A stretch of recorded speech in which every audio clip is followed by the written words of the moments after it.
Lord be with you. I'm Deacon Keith Fournier. And our first reading is taken from the second book of Kings. The king of Assyria invaded the whole country, and coming to Samaria, he laid siege to it for 3 years. Now, in the 9th year of Hoshea, the king of Assyria captured Samaria, and he deported the Israelites to Assyria. He settled them in Halah on the Habor, a river of Gozan, and in the cities of the Medes. This happened because the Israelites had sinned against Yahweh their God, who had brought them out of Egypt, out of the grip of Pharaoh, the king of Egypt.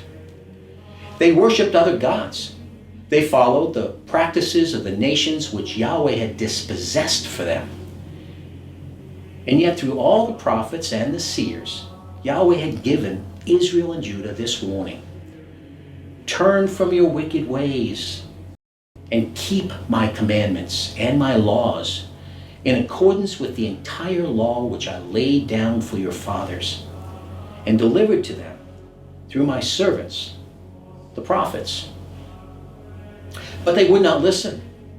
They were as stubborn as their ancestors, who had no faith in Yahweh, their God. They despised his laws and the covenant which he had made with their ancestors, and the warnings which he had given them. Pursuing futility, they themselves became futile through copying the nations around them, although Yahweh had ordered them not to act as they did, because of which Yahweh became enraged with Israel, and he thrust them away from him. The tribe of Judah was the only one left.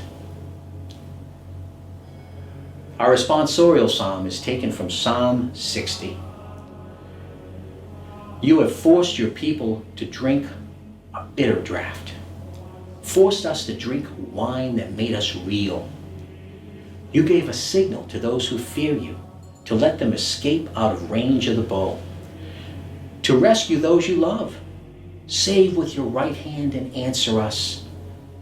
With God, we shall do deeds of valor.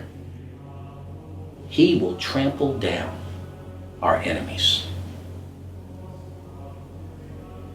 A reading from the Holy Gospel according to St. Matthew.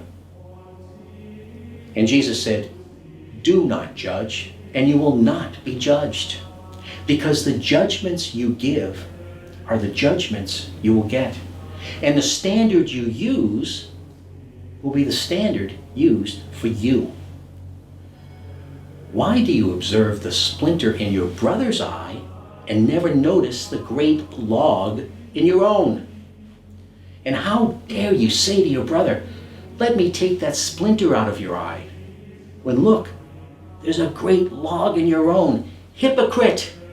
Take the log out of your own eye first, and then you will see clearly enough to take the splinter out of your brother's eye. The Gospel of the Lord.